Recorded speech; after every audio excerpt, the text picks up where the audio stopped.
I know. Why am I always late with that? I never because can you hit had it. to be like quiet on set. Right, they probably heard that part. Probably. Quiet. Shh. Anyway, welcome to Love Brew Silence. Podcast. I'm your host, Tommy T, My name is Arteaga. and that's Artika. Today we have a wonderful show. Couple things to talk about today. And you know, how the week went, man. But first, good morning. Good morning.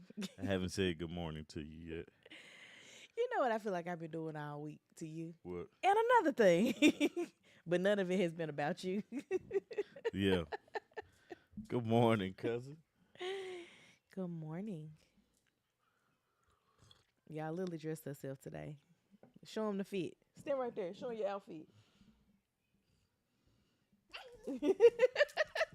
All right. Okay. Okay. I'll see you later. Do they just come down just to say, what y'all doing? What y'all doing?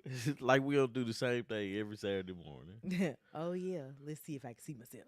That's what all they be doing is looking at themselves. Yep. Man, this week was a blur, man. Oh, yeah.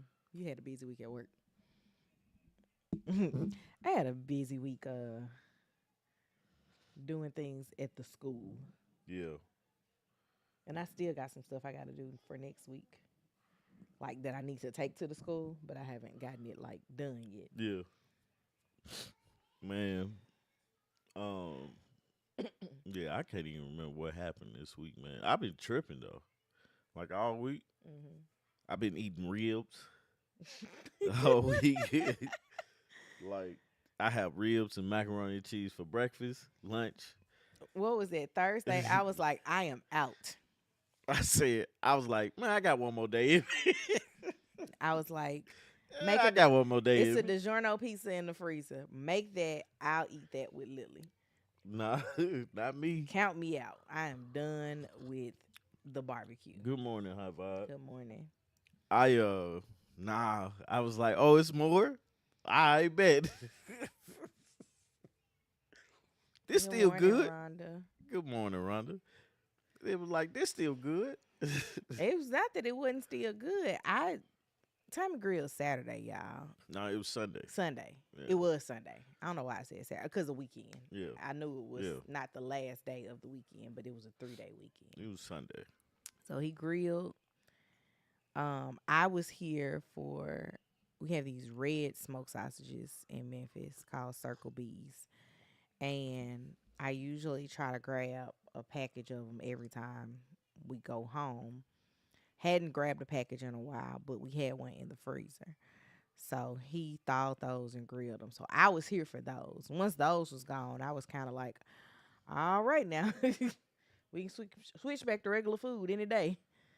But he was like, nah. I was like, I don't have to cook, so all right, this is what we're going to eat. Let's keep this party going. Mm-hmm. So, needless to say, Tommy ate ribs until Thursday night. I think I bowed out Tuesday or Wednesday, as in my final day. You listening to make sure they can hear us?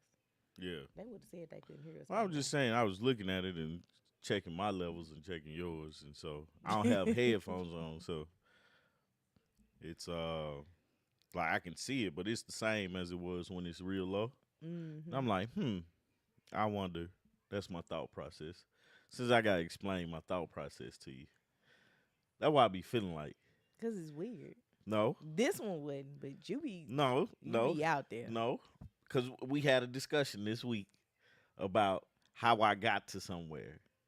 because we was talking about what we have to do. Good morning, Miss Tim. Good What we have morning. to do, and then I was like, yeah, I need to get the logins for the stuff. But I was thinking about what I had to do, and I just mentioned it, and we had this drawn out discussion about how I mentioned things in the wrong time. And I was trying to get you to realize I wasn't telling you to do it like so you could do it right then and there. I was just telling you as a reminder to myself that I need to say, hey, I need those logins. And so I was explaining how I got there, and then me explaining how I got to where we were when we got there. When did you bring this computer down here? When I came down here last time. Like the final time? Mm-hmm. Oh, okay. Um. Anywho. Yeah. Whatever. Whatever. What else you got? Because you spent a long time on I that. did. I did. What else do I have, man? Nothing. Nothing really happened with me this week. I ain't pay attention. Oh, Quad stood up and peed by himself. I'm so excited about When did that. I that got happen? to yesterday. Oh, and after that, he was like, Nah, he was absolutely like, not. nah. But I figured what it was. It's he's afraid to. Fall. Yeah, and him stepping on the ladder or the step stool is makes him nervous. And so here's the toilet, here's the stuff. I was like, you gotta get a little bit taller, man, so your stuff ain't just hitting the side of the toilet, man. But he stood up. It's his toilet. He stood up and peed. So I was happy about Your that. daughter's not gonna say that that's his. No, no, she's not. Anywho. Thank Yeah, you, congrats thank to you, High Chloe. It Vibe. just got really That is awkward for that me. is. I mean, not for me, man. It is what it is. Like it bothered. Like it didn't bother me, but it was It like, did bother you. bro, you like the bathrooms in public are not set up for you to sit down on. Yeah, he made me mad yesterday because we was in Waffle House. Like you know how disgusting public toilets are. Man, so Metro Atlanta has a Costco business center. I think there's only like 20 in the U.S., but they're a magical place to buy Yeah. meat. Like as a regular consumer, not a business person. And I've not gotten to walk around the entire Costco business center to see what they have. So I was like, oh, I got a little window of time. Tommy's working. Me and Quad are just gonna leave the house. I didn't eat before we left. So when we got out there, I was like, oh, okay, let's go. It's a Waffle House like right here. Yeah. So we went around the corner to the Waffle House, sat down and ate. I lost my credit card outside of the Waffle House. Thankfully, a nice lady was like, anybody here last name? And she screamed out my last name. And I was Mhm. like, yep, that me. She was like, here, baby, this yours. How do you do that? It fell out when I pulled my keys out Oh. because I had used that card to buy gas. And I wasn't planning on using that card in Waffle House, but it was the card I used for gas. Um, and when I pulled my keys out to lock the door, the card fell out. And I heard it, but I didn't see it. And so I was like, maybe I'm tripping. And I walked inside, and then she found it. Mm-hmm. But shout out to that nice lady for finding it. But took Quad. Quad gets halfway through his meal, and it's like, I gotta go pee. I said, can you hold it? He said, no. I was like, oh, now I'll make this big toilet paper ring Mm-hmm. for somebody that don't really have good control over their bladder yet. And if any of it misses the toilet, we're going home. Yeah. Man, it's so I hate taking him. Like I'm glad he's like I gotta go, but I hate I tell him that all the time. Like, Lily's school has us like mandatory volunteer hours. And I'm like, it's always the moms doing stuff. Like, we got to get the dads to do stuff. Because there's a few male teachers, and then there's like the facilities workers and stuff like that. But there's more women in the school than there are men in the school. And I was like, man, come on, be a school dad. And he be looking at me like, hell no. I don't be saying that. I said you be looking at me like that. I don't be thinking that. That's how your look be though. I be thinking about cutting the grass.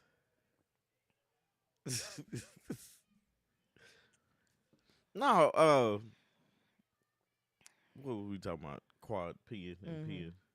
Urinating for professional words. Okay. Using the bathroom, number one.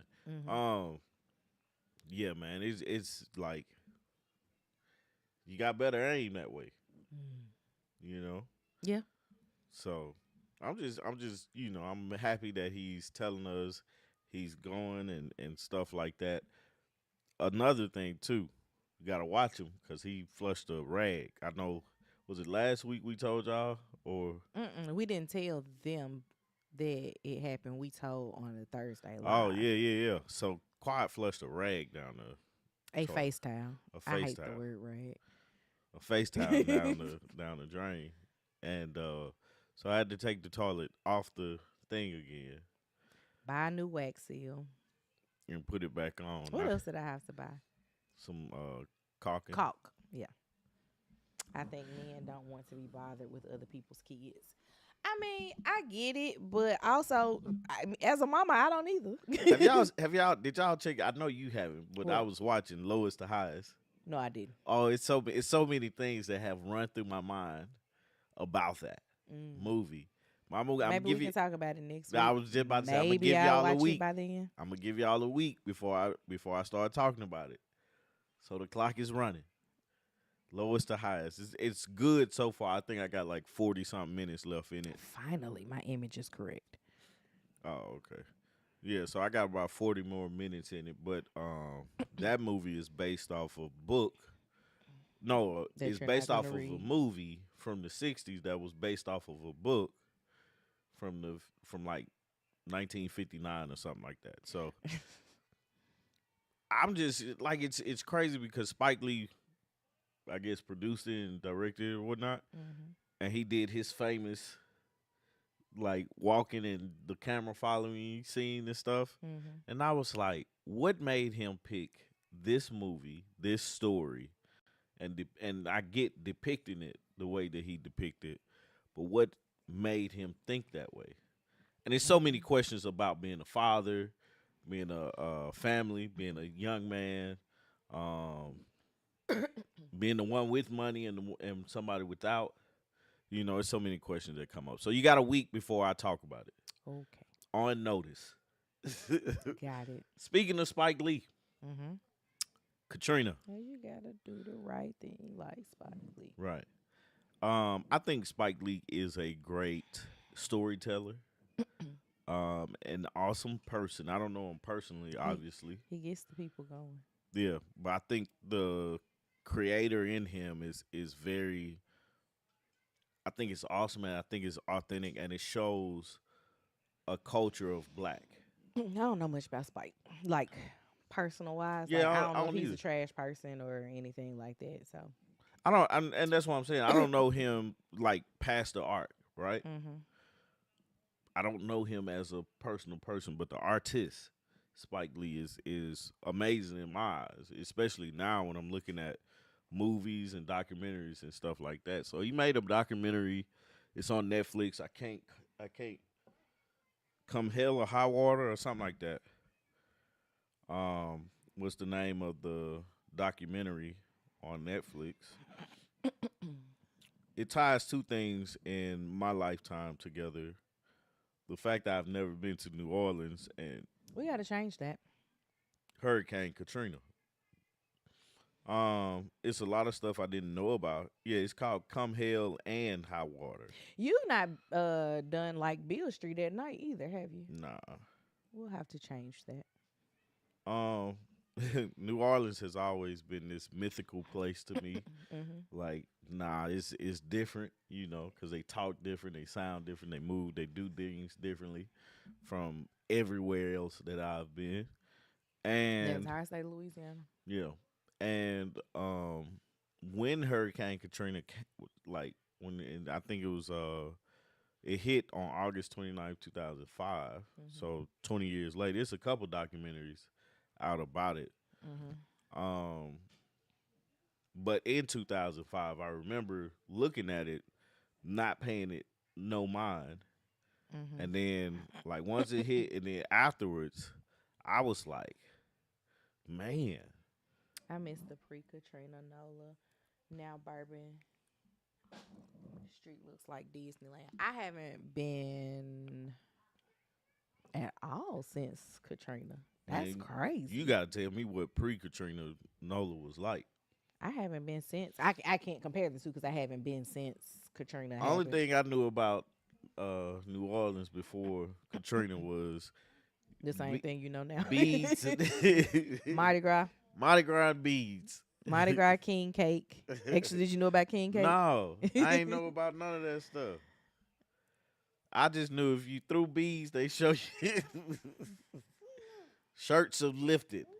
You know. We're gonna have to go to I tried to go to New Orleans for something like the week after Mardi Gras, Yeah. and the Airbnb rates were still so high. I was Yeah. like, nah, y'all tripping. Like they wanted like $3,000 for like a 4 night stay to stay in the French Quarter. And I I, was like, I get this during Mardi Gras, but right now, I be no. like, I ain't got it. What? What you doing, man? Okay, I'll make you some in a minute, What do okay? you say? You want hot Oh. cocoa? Why he had to whisper, I want hot Why are you cocoa? trying to squeeze through there? I don't know. Go upstairs. I'll call you when it's ready. Go upstairs. I'll call you when it's ready. He gonna be down here in 5 minutes talking about you on the clock. I know. I'm going to get up in just a Um, second. parts about the documentary. I don't know You if you, talk about the doc and I'll get started on his hot chocolate. I don't know if you guys have seen it, but go check it out. You know what happened. We actually do. We actually know somebody that went to school with us who was in the documentary talking about the back half of some of the things.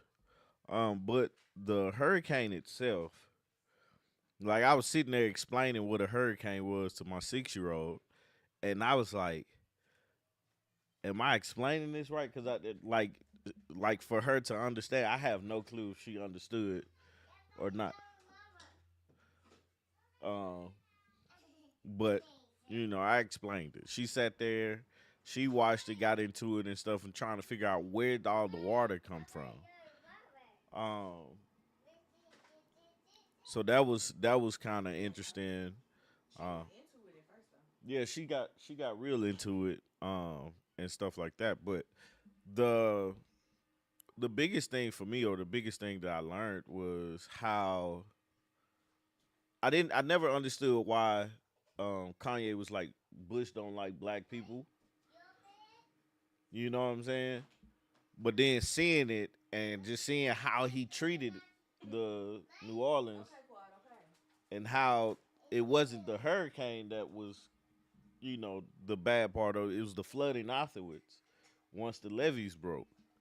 And how much New Orleans is surrounded by water. I never paid that attention either. I just thought it was the Gulf, the coast right there, and then that's where all the water came from. But it's like all the canal streets and all that stuff is that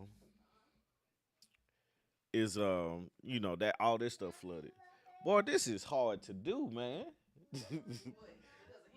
Yeah, because of him, and then I'm talking to you, and you not responding. That is tough.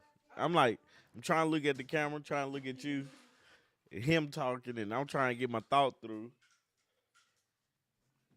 Um, but yeah, man, I thought the stories in it were told well. I thought they told presented New Orleans really well in that, for somebody that's trying to figure out what happened, or kind of think about where they were. Cause I thought about, we was in school. We had just got to school probably like 2 or 3 weeks before, and seeing it on TV is one thing. It's like, okay, we just gonna get a lot of rain, which we did, and then next thing you know, people are starting to show up at school because they had to They were displaced from other colleges. from school. So it's like seeing all that stuff and reliving it. It's like, man, I didn't know it was that bad. The thought processes of some people. One girl didn't was like 10 or 11 years old, and she's sitting there with her mom, and she was like, I didn't know you was going through this much stuff, because she couldn't find her mom. She couldn't, the woman couldn't find her mom or her family and stuff like that, and they were trying to get out. Because bad weather brings poor cell service, all Yeah, those other things. Like, and that's still happening today. yeah, So, I mean, it was a lot involved in it then. I didn't even know about the flip side of everything with Brad Pitt. yeah. Brad Pitt making starting that nonprofit to rebuild the seventh ward. Was it the seventh ward or the ninth Oh, ward? you lost me with that. I don't know. Whichever area was severely impacted, he started a nonprofit to rebuild that area, and that's where our classmate India came in. Was they bought one of those? Her and her wife bought one of those homes, and purchasing those homes, and then they're not even like well built, well put together. Like them saying that they've spent $20,000 to like fix damages. Yeah, And the way that they had everything set up for like the quote unquote wait list to get into the homes, they were putting people that were not at advantage to be able to repair things in these homes. Like that one guy who said like he stood up one day and his floor fell through yeah. in his bathroom. I'm like, that's crazy. What did High Vibe say? I can't read. Remember the that purpose, far. separation. Remember the purpose, separation of families when they let people into the Superdome. Crazy work. Yeah, stop quiet. Them separating the families coming in didn't make sense to me either. When did what was they doing? Like everybody just wasn't together. Like the people that you walked in with, you didn't Yeah. necessarily get put with in the Superdome. I didn't understand that the seating thing. Like they had all these seats. I don't understand why you just didn't let people sit where they wanted to sit. Like we are in a tragedy. Right. It doesn't matter if Go drink your hot chocolate. It's on the table. just go sit down. Yeah. Like I don't care where you sit, just have a seat. We're all in this together type thing. I get it for like distribution of like things, right? But Yeah. just to get these people out of these lines seated, Safe. like into safety, because people were getting airlifted off of homes. Some people like just drove a little bit further north and they were okay. I was reading because Baton Rouge is not far from Yeah. New Orleans. I was looking to see how Baton Rouge was impacted, and they weren't nearly as impacted Yeah. because the bulk of the impact was the levee, not the hurricane. Yeah. So they were like, Baton Rouge's biggest issue is all the people that came Yeah. from New Orleans. Right. I'm like, I get it. Yeah.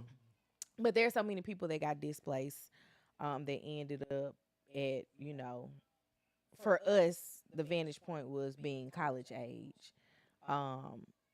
We know people that were going to Xavier and ended up Yeah. at UT Yeah. during that time. But it's just crazy to see how much devastation like we didn't know about. Mm-hmm. And to know that the president flew over New Orleans and was like, and kept on going back to the White House. Like, Man, what? one thing I am happy that they did, whatever this general or whatever he was, The Army? yeah, that guy came in and was like, "Hey, y'all are tripping. He was like, either you want me to do something or you want me to sit down and talk. Which one you want me to do? I'm finna go help my people. Because I'm working. Right, I'm finna and go y'all help my trying to people. talk. I'm working. I hated the fact that they, how the media presented things, because these are things that I did not pay attention to when it was going on. No, and that's one of the things that people point out a lot too, like today, like outside of like a tragedy of some sort, but like today, if a white person overdoses on some type of drug, it's an epidemic. It's a crisis. We need to help them. If a black person overdoses, there's a drug problem. And it's like they using the same drug. We need to police them. That bothers me to no end. Because it's all about how you present things, right? If you think about it, this is something I learned in college from psychology. If you it's a punishment or gentle parenting type thing. I think this is where we abuse the gentle parenting part. People think gentle parenting is permissive parenting, right? And I don't think that's the case. It's how you present the problem, right?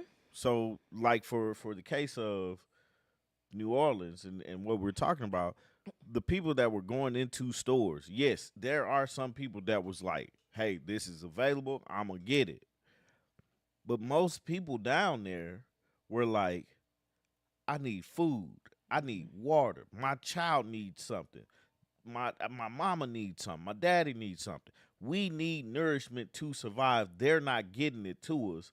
They not finna use this stuff. I'm finna go get it. It's just the survival. I agree. You know, but the way it's presented to the rest of the world and the way the world is now going to look at that. It's about who writes the narrative controls it. Right. Because if it's presented by a person who has the empathy or the sympathy for the person, it's presented differently than from someone who's just like, I can't believe they doing this. Right, because it's then like, yeah, you're stealing. You can't uphold stealing. Right. You know, but it's either die or I go steal. What do? You know what I'm saying? Like, you're putting that in that predicament of if I eat it in here, is it still considered stealing? Right. Like, shut like up. how do if my job is to take care of my family and make sure we're straight, and I'm dealt these cards, how do I do that in a sense of being able to do it? But these laws that they've made up, they're not even laws. Like, right, these rules that they've made, because that's the thing. You know, they've made up rules that I can't do a certain thing. So it's that thing. It's when you see that on the news for somebody that's not even associated with the city or associated with the problem, that from their perspective, oh, this city is bad. And then you put a black face on it. That's all you showing, and that's all you saying. These black folks are stealing, but these white folks are surviving. It's like, how can you say that? Right. How can you what's the word, differentiate between somebody doing the same action? It's like the sense of and I hate to bring this up, that kid that was in college. How is it criminal to survive in a natural disaster? That's the question. Right. It shouldn't be. Is it stealing if I unless you out here now, people that were stealing TVs, your house is underwater. Right, you can't do nothing with that. Your house is underwater. You're going to have a TV if you can get it to the next house. Right. But a loaf of bread, shut up. Water. Clean water, shut up. Come on, man. If that's the case, it's like, like in my eyes, the way I was thinking was, I was like, if that's the case, figure out a way to make this orderly for people to do. Yeah, the stores and stuff, like the stores are like is catching the back end of it, but it's like, what do? You can't do anything right there. You know, so it's I had a real big issue with that. I had a real big issue with that, man, and that was the tough part for me. When watching it, because that's something I never paid attention to until like it was pointed out. I know that hurt. Man, you just gotta sit down. If you sit down and be everybody be cool. The tragedy of that is them having to make a choice. Yeah. Yeah, that was the big thing. Quiet. The one of the sad moments I'm gonna was kiss it now. Go sit down. one of the sad moments was the I think the granddad who had his grandchildren and his mom that was on the roof, and one of the babies jumped in the water to save one of the sisters. And they both are gone. No, one of them passed. Like while that baby jumped in, he put another baby on the side of another side, thinking she was safe, and she went in. And it's like he lost his mom and his granddaughter on the same, Yeah, he was like, I lost one at 12 o'clock and one at 4. Yeah. I was like, man, that's tough. That was tough to hear about, or people, coming back to nothing. I don't know how long they had to wait before they was able to go. Before they was able to come back. Go on upstairs, man. Go upstairs. Come on. Man. To move to a slightly lighter documentary that we watched this week. What is it called? Unknown Caller. Unknown Caller is the other unknown number. No, Unknown Caller. What is this thing called? Unknown Netflix. Unknown Number, the high school catfish. That's what it was called. I don't know how many of y'all watched this. We were talking about it on Thursday night. I know Deshauna watched it. I know Tommy had watched it at that point, and I watched it last night. So this was a story of small town Michigan. Oh gosh, I'm trying to look up the city. I guess it doesn't really matter.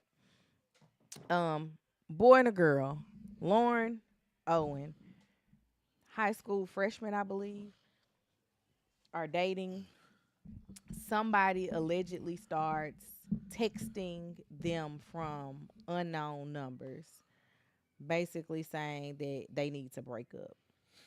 These texts start coming every day, and then they stop. Well, then one day the texts start back up. And when the texts start back up, they start getting even more vile, like telling you, telling the kids that, he wants a blowjob, he wants this, he wants that. Even like the boy and the girl stop dating. He starts dating another girl. The other girl starts getting text messages. He starts dating a girl that's an hour away. Her mama starts getting text messages. The school is involved. The police are involved. The parents are involved. Now, one thing that I took issue with was one of the easiest ways to figure out who this was just starting this boy over with a new phone number. I didn't get that. Because my first thing is, if somebody was texting my child's phone different things, I would get a new phone number, and then you can only give this number out to certain people. These are the people that you're allowed to give this number out to. Mm-hmm. If I'm not sharing this number with, if you have my number, Lily has my number, and Quad has my number, and I'm still getting the text messages, it's one of y'all. Yeah. Yeah. It's the easiest way to figure it out. I didn't understand why nobody that was receiving these text messages didn't go to their phone company and say, hey, I need a new phone number. Mm-hmm. And then if I know who I'm giving my number out to, I can easily deduce who is doing this. It took them 22 months. Now looking in a FBI investigation. Now looking at the situation, that tells you somebody of authority was doing it. Mm-hmm. Because it's like you're sitting there, you're like, okay, so this random number. And I get it because, like, I mean, I get the people having those random numbers because it's basically the equivalent of a Google Voice number, Yeah. but they're blocking it. Right. So an unknown number is texting you, calling you. I mean, not calling you, but just texting you random things that are about your personal life, Right. with pictures and things that they have access to. Somebody knows me that is doing this. Mm-hmm. It's or somebody is stalking me. So my theory in the very beginning, once I realized Lauren wasn't doing it and Owen wasn't doing it, was it's somebody's mama, somebody's daddy, or a younger sibling. I thought it was a younger sibling. Younger sibling, older sibling. I should just say sibling. No, I thought it was a younger sibling because I don't see an older sibling. If they were only a year older, I still don't see an older sibling. I could see it. But when we found out it was the mama, and the way that they made her, like, I was like, she looked like she'd do something like this. Right. Right. I was like, that was her face the whole time. Right. I was like, she looks like this would be something up her alley. She didn't fight it either, man. How could you? The funny thing is, so when they were talking, they was like, she lost her job. That's how she had all this time. I was like, how were they getting by? They wasn't. And then come to find out they weren't They getting wasn't by. getting by. The only reason why I thought it was an adult was because she started out using punctuation in the messages and then stopped. True. Things I'd never pay attention to. Punctuation. Yeah, because we text and we put period, question mark. Kids just rattle off text messages. I don't text a lot of kids. That's something I never thought about. Mm-hmm. Looking at her, it's just a text message.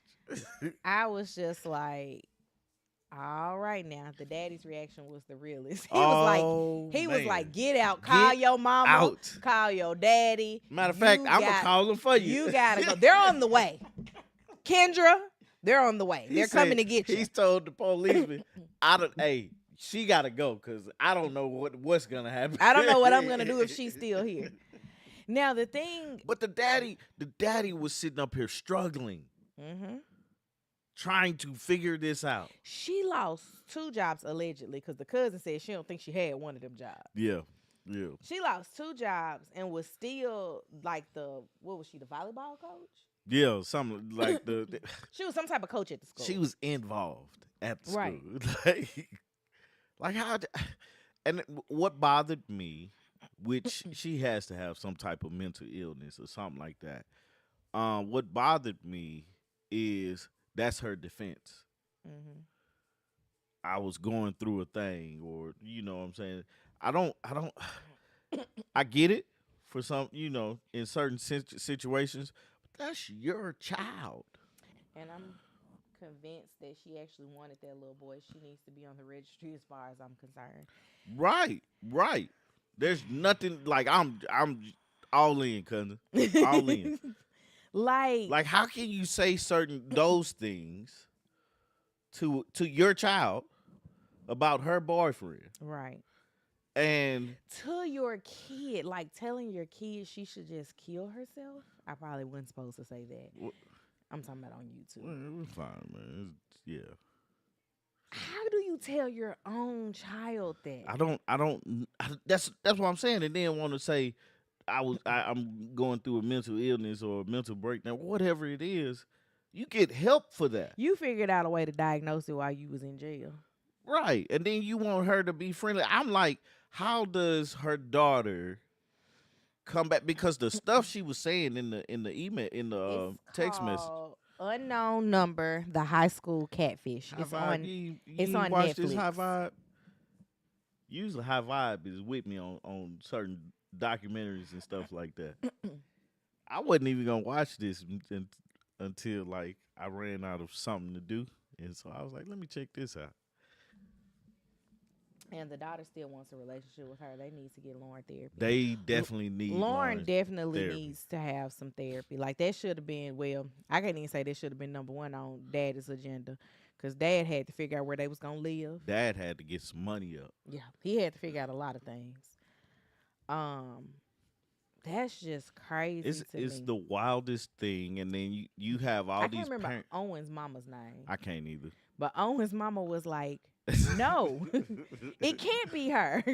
She's been helping me." Right. Like she's looking for stuff, and then the police officers are like, "Well, we should have picked up on Kendra asking about," because she asked questions that, like, why would you want to know this question if you're trying to help us, and stuff like that. So it's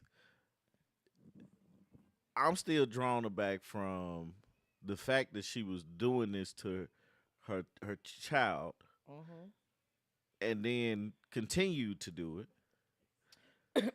And when her cousin was sitting there, and she was like, if we were doing this like filming right now and she was here, she would be over there trying to do some like goofy dance, trying to make you pay attention to her.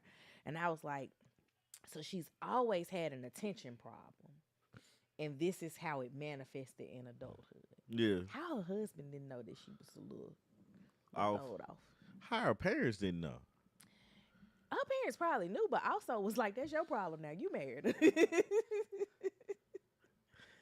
No, man. Yeah, man. No, like as a parent, you probably pull them to the side. Hey, man, she got this little tick now. If that's gonna keep her out of my house, tick away with him, not over here.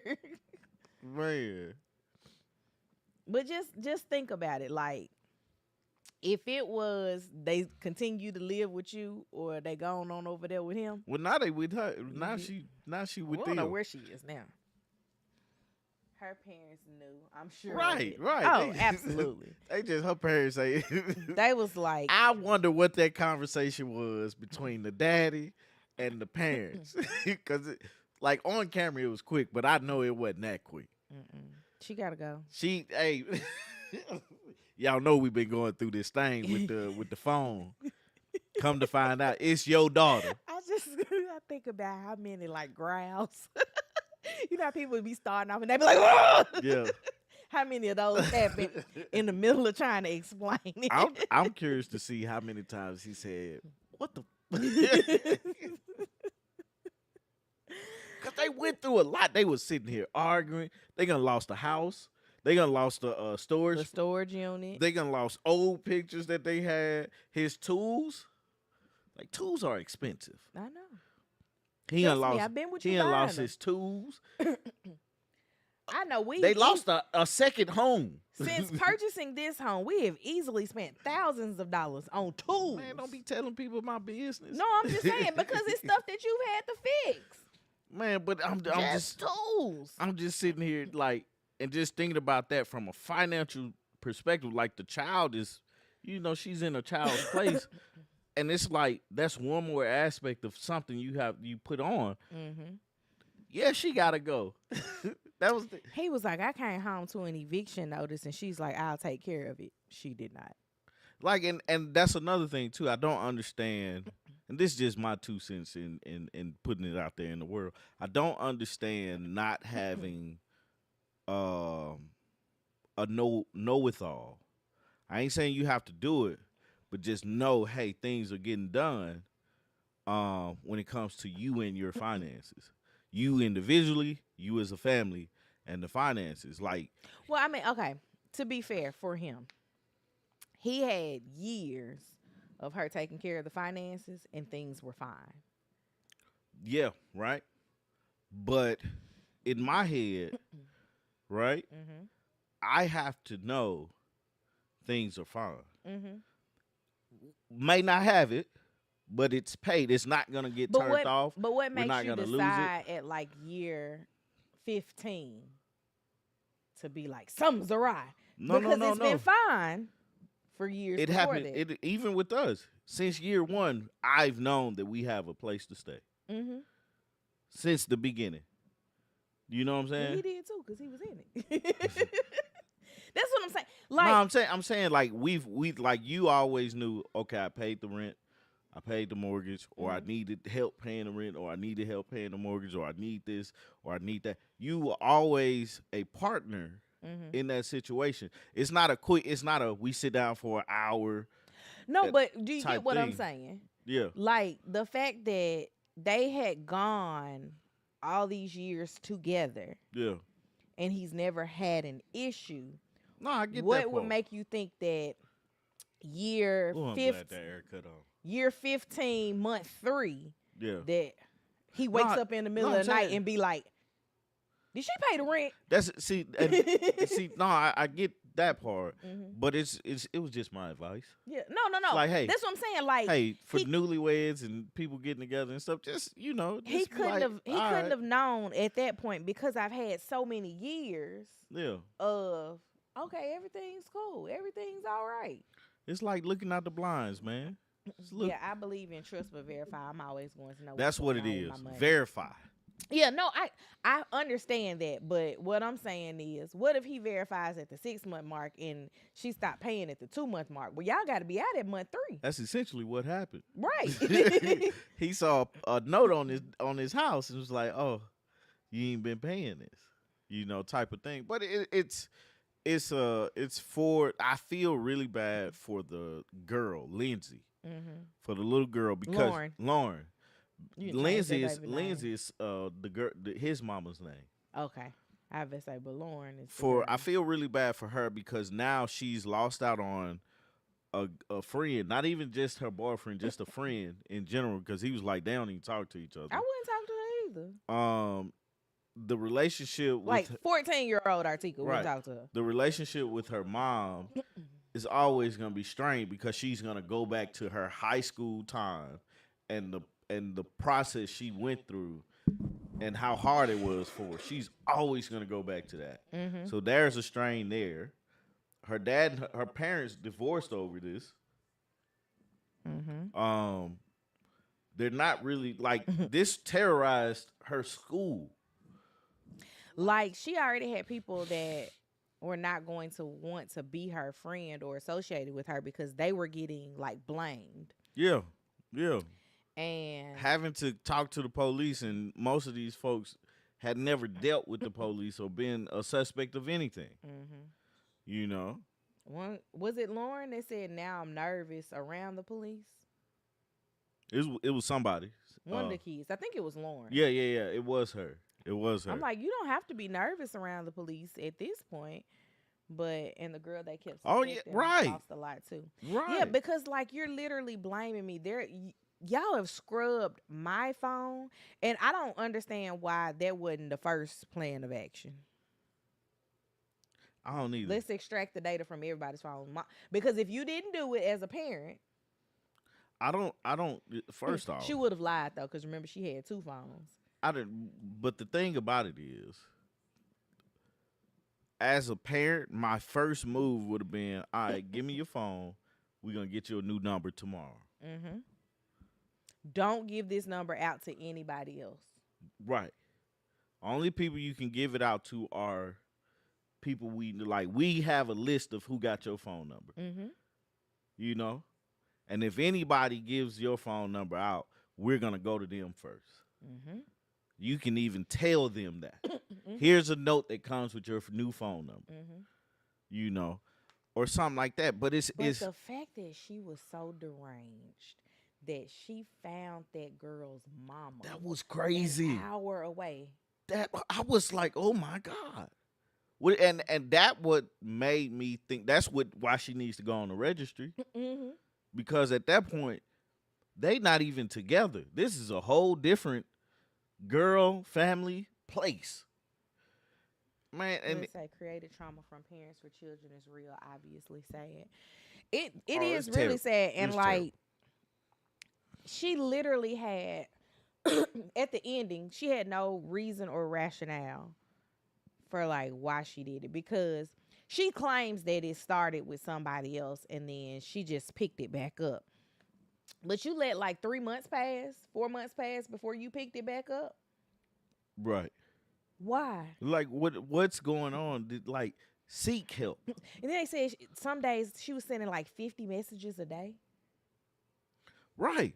Who has that kind of time? Right. I talk to people about real things and don't send 50 messages a day. Like, I look at like the PTA board, for example. There's a group of us chatting and we don't send 50 messages a day. We just like, all right, you need to do this, you need to do this, I need to do this, I need to do this. You saw my kid in the hallway? Oh, okay, hope she wasn't acting out. Done. I think that she likes she's jealous and they worry about the city people, small towns, and too much time. She's started with somebody else's life. She did all of this. Yeah, right. Cause my thing is, if it was somebody else in the beginning, why they couldn't find them? Right. You know. When they went through and they found all of the messages, everything pinged back to this one phone number. Right. And pinged. I had to Google and see if that app still exists. It does. It does? Yeah. That's crazy. Yeah, she need medicine. She definitely got medicine for a year and a half, I think. She was sitting in that jail cell. There wasn't no medicine. She got time to think. I don't even believe it was started by someone else. I don't. But yeah, that But was like, her. if it had started by somebody else, that's just the big if. I think. Go ahead. Why do you then start it back up? What was your right? I your think reason? she said it too. I think motive is what we need to question. Like, why start doing that? But who? Somebody else doing it? No, I think she did the whole thing. 22 months of you. That's why you couldn't have a job. You was sending 50 messages a day to 14-year-old kids and their parents. Right. This is truly a trust no one. Mm-hmm. There was no proof. It was all the same IP address. This is a teachable moment for parents to talk with their children. Y'all are right. She's been watching too many movies and wanted to be a star. Something is wrong in her head. Mm-hmm. She is just wild to me. Like, I couldn't believe that. Like, I asked Tommy, was I going to guess? Because he came upstairs probably about 10 minutes before they revealed who it was. And he said, you're never going to believe who it was. I was like, I have an inkling. It's either a parent. He had walked out the room at that point, but I was like, it's either a parent or a sibling. And then 10 minutes later, I was like, Kendra. I had to come downstairs and talk to him about that. They should have charged her with abuse. That is abusive behavior to your child. That one man said reading those messages made his old tail blush. 700 pages of messages. And you're sending this to children. Yeah.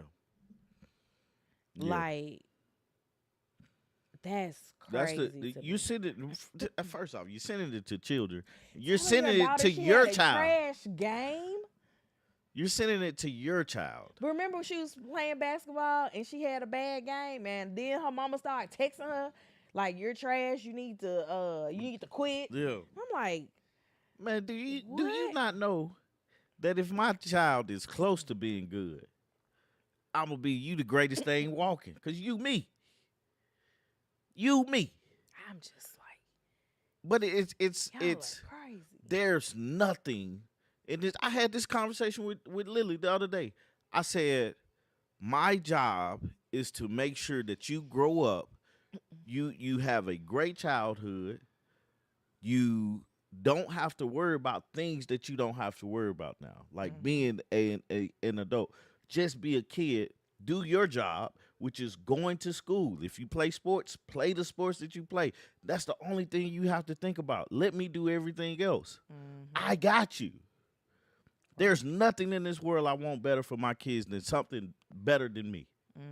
If I'm the floor, sky's the limit for you. Do it. There's nothing I wouldn't do for them. Meanwhile, there are people struggling to conceive, and look how she handling hers. I'm mad at her all over again. I was like, man, it took me aback.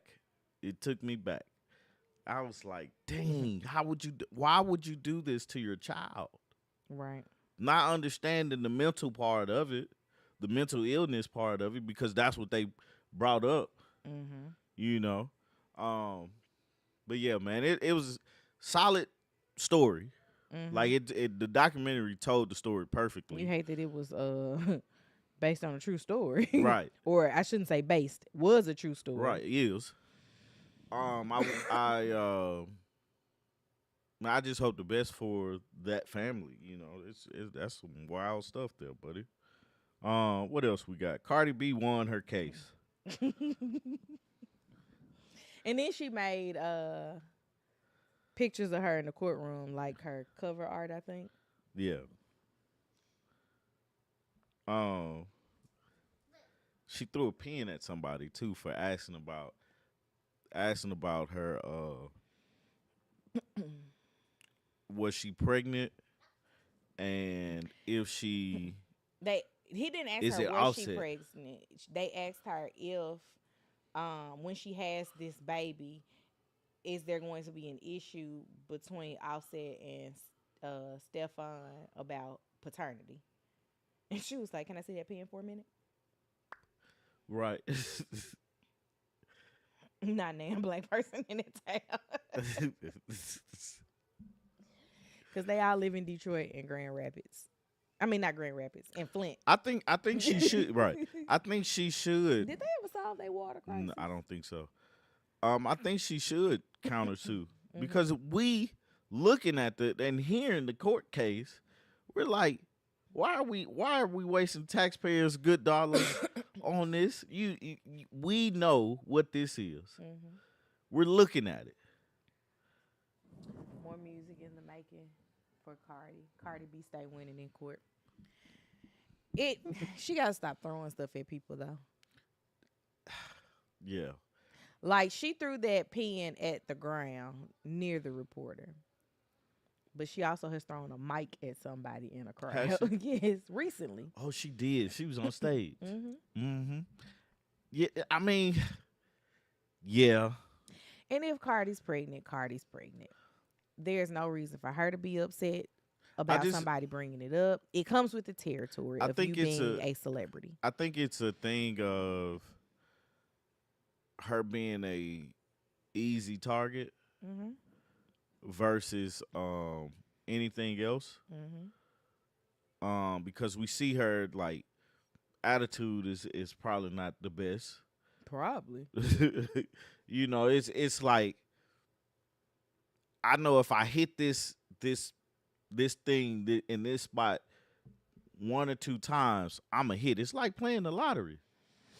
No, I think you get a better chance getting a reaction out of Cardi B than you would playing the lottery. Right. That's what I'm saying. The odds are a little bit higher. She called that lady security heavy. She did. Security heavy. He was like, "How do you know she's bigger than you?" She was like, "Like I can see." You call her fat? No, I called her. She looked like she do security. You're right. She is what you think of when you see somebody doing security. She's from the Bronx. They handle life different. It's definitely a FAFO mentality. Right. It is. Right. But when you're at her level, she gotta stop. Right. She can't. She gotta get that out. You know. No, I'm born and raised in the Bronx. I don't behave like this. She's herself. But it's I feel like she's targeted because of her story. But I also feel like her story is one of the reasons why like people like her. Her demeanor, how she acts. She's funny. Yeah. Like I think that's a lot of it is that Cardi is charismatic, and because Cardi is charismatic, like people gravitate to that. However, that security guard was completely wrong, because regardless of if I'm Cardi B or not, if I'm going to an appointment, I have a right to walk into a building without you hounding me and trying to out me for coming to the doctor. Because just because you're going to a gynecologist doesn't make you pregnant. And even if I am pregnant, what's it your business? Right. Like, cause the thing about it is, her being pregnant she could have lost money from it. She could have gained money from it. It's a strategic move. We don't know, and it's her business. Right. So, if you ask for a picture and she's like, no, all right, move on. You recorded her. And she asks, why are you recording me? You're Cardi B. That's why I'm recording you. Well, don't record me. All right, bye. Stop recording her. Right. You know? But, I mean, the simple way to cut that in the bud is go into the office, report her. She got to go. That's impacting my safety, my security, and my privacy. Because me being Cardi B and people knowing who I am and you're posting where I am is a breach of my security. Right. That's my Get her safety out of on the here. line. Yeah. Get her out of here. Yeah. That's it. But I get it. When you have been in a position of I always have had to fight, that's what Cardi is reacting out of. I always have to fight. When I'm not fighting with you, I'm just gonna get you fired. That's easy. Bye. Yeah, I feel like they just looking at her, and they expect her to be an around the way girl, like she's understanding of certain things. But man, you sometimes you got to look at a tax bracket and say, okay, our tax brackets are different. But even that, like tax brackets aside, I have the right to go to my doctor's office and not have somebody recording me. Obviously, yeah. And Cardi should have that same right. Right. Obviously. That's why people go to these like high profile, like I'm not taking insurance. Like Dr. Jackie on Married to Medicine. She don't take insurance because she has a certain type of clientele that she attracts. Right. So that they're not dealing with this coming into her office. Yeah. It should be the same way for any doctor that anybody goes. So I shouldn't have to deal with this going to the doctor's office. It's crazy too, man. The type of, like, depending on the type of people they come into, because everybody got to use the same thing. Everybody got to go to the grocery store. Everybody needs to go to the doctor. Everybody needs to go, depending on the type of people that you accept in there is the type of service expectation you should get. Because it's like, that's a very private place. And for somebody that came out of pocket fully to get this, then yeah, you expect, okay, well, I should just be able to walk in here and do what I need to do, and then I'll be out. Look, my little regular doctor's office, I walk in, nobody's taking my picture. Yeah. Ain't nobody paying attention to me. Not at all. And she should have the same respect. Courtesy. Yeah. But anywhere knowing that she's who she is, she knows she can't go to certain places without that. But the doctor's office shouldn't be. Her doctor's office shouldn't be that place. But on the same side of that coin, Cardi also got to stop throwing things at people. Yeah. Like, you Strongly have to stop. believe that. Somebody's got to get this in your head that you got to stop. Yeah. Y'all, please stop calling Kelly, what's her name? Kelly Price fat. I don't think about Kelly Price. I don't either. But to call her anything. But you see, I said, who is Kelly? Kelly Price. I know who he's talking about. Mr. Big's daughter. Not Mr. Big's daughter. She went on this rant. She was like, black people call her, or black women call her, big and all that. Kelly Price been big since I known her. Would she be mad if Cardi called her security heavy? Probably. But I'm just like, we know, like, as humans, let's give some grace to people because we want people to give us grace. We want people to understand we're not perfect. We're not, any of those things. Most of us are overweight, but try. She has a product. What's her product? Singing. That girl can sing. I ain't gonna take that away from her. I thought she was talking about a physical product. No. She can sing. She was blessed with the talent of singing. Let her sing in peace. I don't know who was, like, she went on a rant. I think that And this not the So, first time this she's is brought it up. this is from going back to like R&B divas. Kelly Price has a bad attitude That too. in general, right? Yeah. And when you have a bad attitude and people got to get a reaction out of you for you having a bad attitude with them, they're going to go to the easiest target, Yeah. your weight. Right. If you don't like your size, it's the easiest thing to like come at you about, Right. because I know I'm going to get a reaction. I'm going to make you feel the way that you made me feel Again. with your bad attitude. Again. Like just like Cardi, an easy target. Kelly's another one that needs to go see the lady. Mm-hmm. Yeah. Kelly has gone through a lot in the public eye. Yeah. Kelly also has a bad attitude. And if I don't know who these people are that are calling Kelly fat. Like, Yeah. I don't know who's getting close enough to Kelly to call Kelly fat, because it's not like, I mean, she probably is like on some type of tour, but are you doing meet and greets? Stop doing them. Yeah.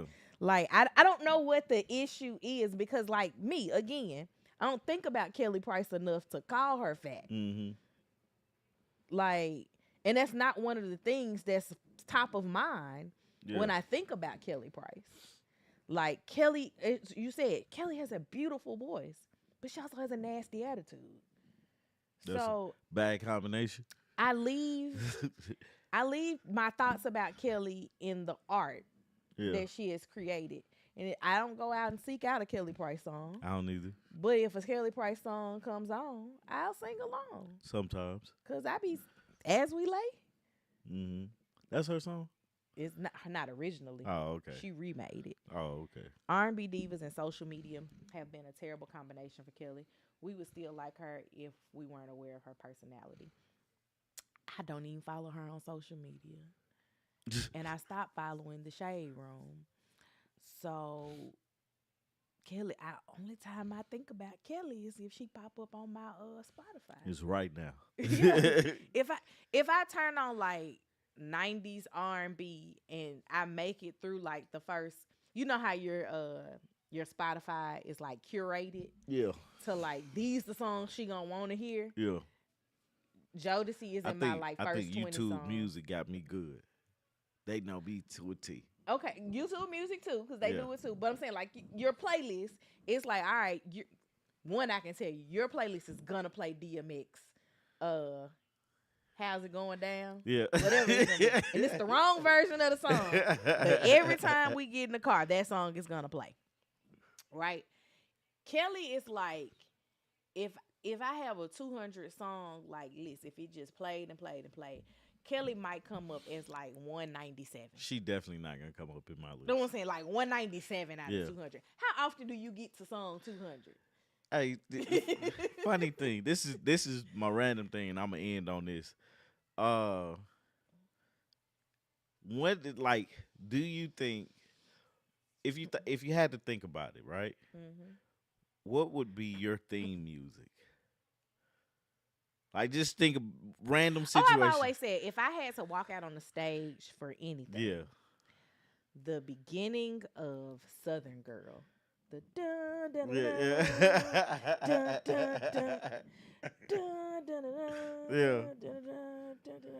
Yeah. And do you think today's music, do they make theme music? Because a lot of when you think of theme music, you think of just songs that we really like, and it shows a representation of what I want to put out in the world, right? I don't know that anything like. What year did Southern Girl come out? I wasn't alive. I know that. Right. You don't have to be. You don't have to be. Oh, 1980. Yeah. Like, you don't have to be alive to be like, this is my theme. No. That's what I'm saying. Like, I can't think of anything that's like a close second. Yeah. That I would be like, yup, turn that on. Yeah. Southern Girl has been it for me. Yeah. Like, probably since I was a teenager. Yeah. Like, if I had to walk out on the stage, that's what I want y'all. And see, I'd have different ones. I have a lot of. Go. So the first one is what's the I chose you, but International Players yeah, Anthem. yeah, that would be one. Okay.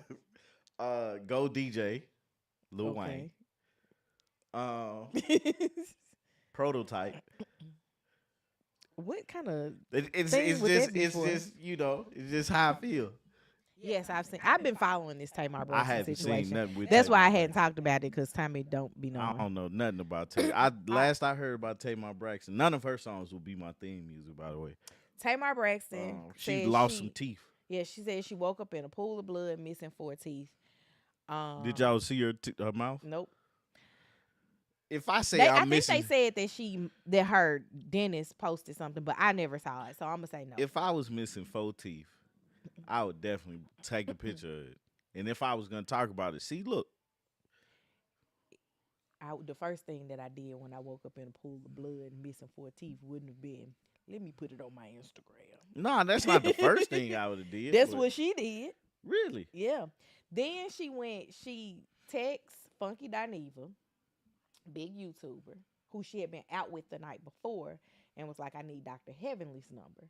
Dr. Heavenly's a dentist, trying to get these 4 teeth back in my mouth. She ended up flying to Miami to visit a dentist there to get the 4 teeth fixed. Then she says that the dentist is like, she needed to seek some medical attention because it looks like she's been sleepwalking. Now, Funky Dineva got into this because after Tamar said this, she goes on about her day. She's still posting in the comments on the Shade Room, and all these people are accusing Funky Dineva of like drugging her because that was the last person that the internet saw Tamar with, because they were together that Saturday night celebrating his birthday. Sunday morning is when she said she woke up in a pool of blood. So they're deducing that it's him. And he's gone on record to say that he's done party drugs. Never said that he's done them with Tamar Braxton, but he's gone on record to say that he's done the party drugs. So he was like, clear my name, Tamar. Tamar says nothing. So he gets online. He was like, every time y'all got something to say about Tamar, I'm about to make a video because she wouldn't clear my name. Tamar then gets online, starts going at Funky Dineva, subliminally. And he's like, nope, not gonna do that. Every time you mention anything that's remotely close to me, I'm airing you out. Keep on, we got the ammunition. Then Tamar posts a video of herself where she's barely opening her mouth. And I'm like, do you got teeth or no? Because we the public are, you put us in this. Yeah. And you can't be upset about our investment because you put us in this. Do you think she was drugged and hurt herself with a fall or something? So when I first saw it, I didn't immediately go to drugs. I did think that there was something medically that had happened, like maybe a stroke. Because strokes can give you like weakness, disorientation, things of that nature. If you fall while you're in that, you don't know what happened. So I'll give you that. But the issue is, in the midst of all of this, she also releases a promo video for her album that features her and Funky Dineva. So now everybody's looking at it like this was a scheme that Ty set up. Yeah. So she ain't missing the teeth. She's gotten them fixed, allegedly. Like, a lot of people thought it was just a cover-up for her to get some plastic surgery done and for us to not look at her like she was crazy when she came back out with a new face and new teeth. I don't know what to think about all of this because it's one of those situations where 2 things could be true. You could have had a medical emergency, but you could have also been using drugs. Is she known to be a drug user? No. But, I mean, I didn't immediately jump to drugs. The internet did. My first thought was, if you woke up in a pool of blood, why is your first thought, let me tell the world? Because she's like, people keep calling me and texting me. Nobody would have known that anything was wrong had you not said something. So if this is a respect my privacy in this time moment, be private. You can't. You can't. You You can't. can't have it the same, You like can't. both sides. You can't push somebody, and then when they push you back, be like, no, no, no. Not like that. Yeah, yeah. You can't do that. So it was just very weird. And Tamar over the years has been very attention seeking from the internet. And it's weird too because we place celebrities on a higher pedestal because of fame, fortune, and all these other things. But it's more so like the expectation of them are higher. Mm-hmm. Like we expect you to be this type of person. But when you do goofy stuff like this, we're gonna talk about you harder. You have to be able to take it because this is where you are now. And if you don't want to be there, or you want to be a little bit more private, because there are private people in today's society. Tamar is old enough in the music industry. I don't mean age. Right. Old enough in the music industry that she was about during the time where they had artist development, where people don't know a lot about the artist. Yeah. Like, take Beyonce, for example. All we know about Beyonce is what Beyonce has told us. Mm-hmm. Nothing more, nothing less. Right. She keeps her ship tight. Toni Braxton has done that. Like your sister. You watched your sister go through this. Everything that we know personally about Toni from the last few years has been revealed through reality TV. Mm-hmm. Tamar is just an oversharer who then gets mad at people because she has overshared and she has created this world where she needs to be the star of it, but then she wants to control how the star is portrayed. Yeah. Right? Yeah. And that's where the problem lies, because you can't be the big star and then tell people how they supposed to feel about you. Mm-hmm. Because a lot of the stuff that she does feels very attention seeking. And also, one of the bigger issues with Tamar is that everybody else is always the problem. Mm-hmm. It's never her. Right. Like, when she got into it with K. Michelle, and K. Michelle called her a Muppet, and she been on the internet crying about that for 10 years. K. Michelle has gone on with her life. Mm-hmm. Like, she has... she just didn't have a good comeback. Her comeback didn't stick. I'm going to be completely honest with you. Not just being biased about K. Michelle and I being from the same city. K. Michelle is hilarious. What's PrEP? It's they give it to homosexual men to prevent the transmission of HIV. Why is she doing it? She says she gotta be you can never be too careful out in these streets. But she also said she's celibate, so I was like, I don't understand why you on PrEP if you celibate, because you can't get HIV if you ain't doing not having sexual relations. Yeah. So I'm confused. I guess she think it spread like COVID. No, but she, like, why do we need to know that she's on PrEP? We don't. She does this and then she'll go on these tours. That's not what I said. It is what you said. But I posted a comment. That's like somebody we see on TV all the time. I didn't say that. Yes, you did. She was like that with her sisters on their show. I agree. I didn't watch this new iteration of the Braxtons. I used to watch Braxton Family Values, and I used to watch Tamar and Vince, but I haven't watched the Braxtons.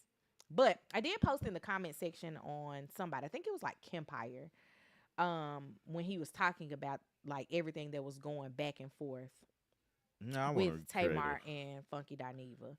I was like, I'm starting to believe that y'all have given Tawanda Braxton a lot of unfair hate, because they were like, Tawanda treats Tamar poorly. And I was like, have y'all ever looked at the fact that the few people that Tawanda has fallen out with has just been her sisters? Mm-hmm. Which I get. Siblings fall out. Tamar's falling out with everybody. Her stylist. Her husband. Ex-husband. Her ex-husband. Multiple boyfriends. Like, she be on the internet going crazy with these. She married the white dude, I believe, that from like this TV show that she was on.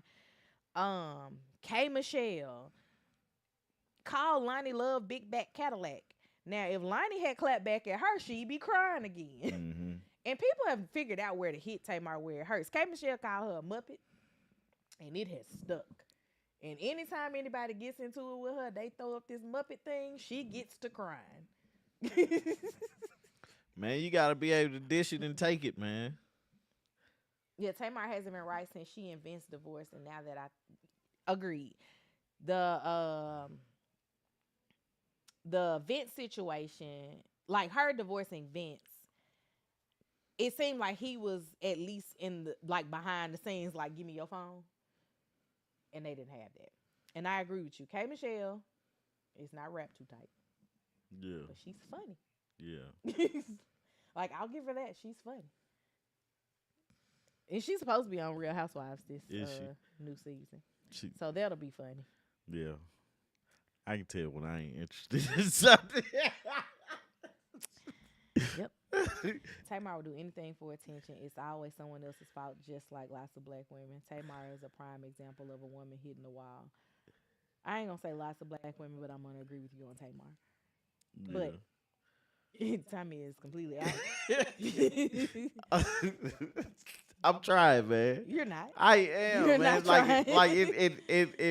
It You know all the players. right. And I have not mentioned anybody's name you've never heard of. Right. It's been an easy story to follow. I'm not lost or anything. It's just like, You're like, I don't have an opinion. right. Like, It's just like we was talking about the other day in the group message. what? You was talking about the people at your job, and I was talking about my group message. Like, if you don't have an opinion, say that. Yeah. Can't just be quiet. Don't just be quiet. Say, I got you. I don't said care something. one way or another. I said something. I said something. When I noticed it, I said something. I am trying. Who's on Real Housewives? K Michelle. Yes. So they said that the newest Housewives, this has been the rumor, is that the two newest Housewives are K Michelle and Pinky Cole. I don't think Pinky's going to do well. I think she's going to be a one-season wonder. I don't know if K Michelle is going to stick around, but K Michelle is funny. Oh, man. I stopped watching the Braxtons a while back because of their mistreating Tracy and Tamar's antics. They did mistreat Tracy. But I think a lot of the mistreatment of Tracy was because they all had something else to fall back on, and all Tracy had was that show. Mm-hmm. Like, she didn't work anymore. I think they got into the position where it was enough money coming in from the show that she and her husband both quit their jobs. And then when the sisters was like, I don't want to do this anymore. Which one is Tracy? Tracy's the one that passed away. Oh, okay. She's like, the bigger one. Yeah. Yeah. So Toni was still Toni Braxton. Yeah. Tamar was Tamar Braxton, and she also was still married to Vince. So that was a 2-income household. Mm-hmm. Trina had started on Sister Circle, and she had her restaurant, and then she was remarried. And that's Tawanda, the one that said Ott. Okay. And Tawanda was Tony's assistant. So she had the income from being Tony's assistant. And Tracy was just, I do reality TV. I got you. And so I agree with you on that, Hubert. I'm still going to watch this season. I think I'm going to be more interested in this season than I was in last season, because last season, literally nothing happened. It was just a lot of stupid arguments over, I'm a better friend to her than she is to me. And you up here acting like you got money. You ain't got none. You ain't got no class either. You don't know how to dress. And I'm like, this is all stupid. I can't wait for somebody to be like, man, you ain't got no money. And my response can be like, watch this. I would no. response. Yeah, I'm struggling hard over here, buddy. Yep. All right. So I don't know what to say, man. Like, cause it's like we're done. It's like this whole to me, it's interesting. It gives something to talk about, but it's dumb. Oh no, I agree with you. Like, I'm not a attention seeking person, I don't think. But I do like people to feel comfortable around me. The reason that I know as much as I know is because there are content creators that follow the story and do a video. Yeah. But like I haven't seen any of this stuff in real time. Like it's weird because I like TV different from other people. What do you mean? Like Married at First Sight is interesting to me because of the psychology behind it. It should work on paper. But the human effort into it is what Ready to Love is not that interesting because it's chaotic in my mind. You gotta watch that. Yeah, it's chaotic in my mind, but it's still interesting because of the psychology behind it. I'm interested in how, like money is moved, how rich get richer, poor get poor. I'm interested in those type of things. But some entertainment things I'm Tamar interested in. This is a case in psychology. But this is dumb. It's still a case in psychology. It is, but it's not interesting psychology. It is. Like, let somebody be talking about they was on drugs. All right, let's see what you got to say. The interesting thing is, I think hers is a case study in being rich versus famous. One of my fame is the drug. Yeah, I think my thing is when it comes to like just what catches your interest and whatnot is how it affects the black community. I haven't even seen Vince. How it affects my black community, you know. Who's Vince? Oh. Tamar's ex-husband. Yeah. I don't know. That's how I am also. I don't follow any celebrity. Like I follow some celebrities because I'm interested in how they move. Like Jay-Z is like one of Jay-Z don't post anything. No, he doesn't. But like I listen to his interviews. I listen to his music because I like his music. But anything I hear about Jay-Z, I follow it because I'm interested in his business. You know? That's the only one that pops up in mind. Nate Jackson is another celebrity I follow because I think I like his product. But all his personal stuff is, you know, he don't put personal stuff out there, but I follow him, you know, because I like Ali Sadiq, another one. But I like their product. I like the way they work, the way that they're working. But it draws success. I look at success as a thing. Yeah. And try to implement it or emulate it in my life. The things that I think people are doing that's successful, I try to emulate that. But dumb things is not interested. Like some dumb things is interesting because it's a dopamine. It's a quick fix. Yeah, for me, this situation was definitely I watched a content creator who posted a short about it and then said he had a long form video. So I watched the long form video. And this was after everything blew up. Yeah. So it wasn't even a way to go back and track the receipts for it. But I was like, this is stupid. I like interesting stories. Like beginning, plot, and end. I like that. Like the Risa Tisa thing. That was very interesting. It seemed like the end should be a straitjacket for somebody. Yeah. And it's like common sense things that are common to me. Like what? Like. Was any of this common sense to you? No. That's like it was dumb. Like I wake up with my teeth missing. The first person I'm calling is my wife or the closest person to me. She's not married. I'm just saying the closest person to me. Her friend found her. I would have called that person. That person wouldn't have had to find me. Well, she was unconscious, allegedly. No, I'm talking about when I woke up. Her friend woke her up? Yeah. Oh, okay. So her friend waking her up, what happened? You know, I need to get my teeth fixed. I don't understand why there's not a 911 call. Let me find the dentist. Because if I woke up in a pool of blood, no understanding of how it happened. If I woke up in a pool of blood, the first thing I'm doing is this. 9/11. Did somebody get me? 9/11. Is somebody around me got? Because who blood is this? That's what a lot of people have said. What? Sleepwalking in coke. I don't know. And not cola. See, look, that makes the story interesting. Now, is she a drug addict? You know, you start asking those type of questions. But anyway. Anywho, we went 30 minutes over. We did, man. Hey, man, I really love you guys. I had fun up until the part where you was talking about Tamar like 13 minutes into it. Like the first 12 minutes was great. Okay. But then after I noticed that I was like not saying a He word. was just over here like, dude. You know what I was thinking about? What? Wanting to make a sitcom. And what that sitcom would be like, I would probably be like, probably be a like middle class person, family, and just everyday life. The funny stuff out of every. And then I started thinking about who would I want to work with. Okay. See, and that's what. No. So let me do my. No, we're outro. just not finna be here for 30 minutes talking about your fictitious sitcom. That's what I'm saying. That's why I started thinking about when y'all was talking about Tamar, because I'm gonna say y'all were talking about it because I was like not participating in that conversation. Right. Anyway, man, we got Love Ready to Love. I think they had an episode. They didn't have an episode last week, so we're gonna check that out and get the review up tomorrow. Right. Members only. For lovers only. Q&A on Thursday. We did. Not a Q&A. Well, I mean, like it was a great chat. But it wasn't a Q&A. I had fun. Thank you members for being there. What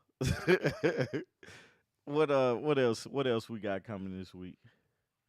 Nothing. No. I'm trying to encourage Arteaga to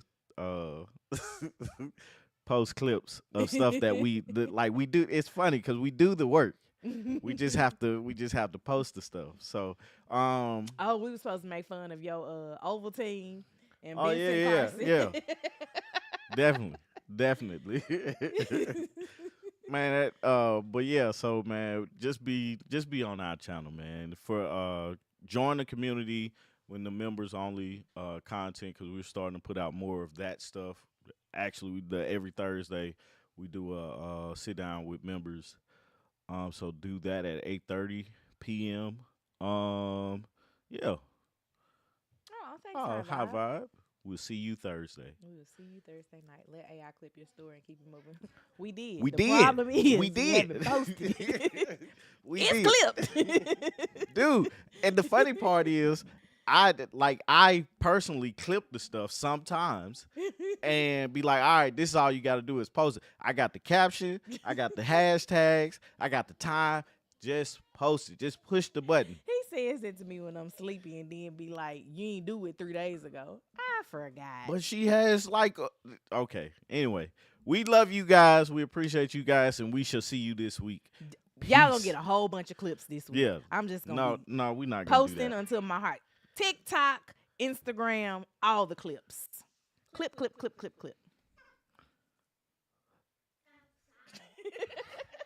Peace, y'all. All right, we out of here. Bye, y'all.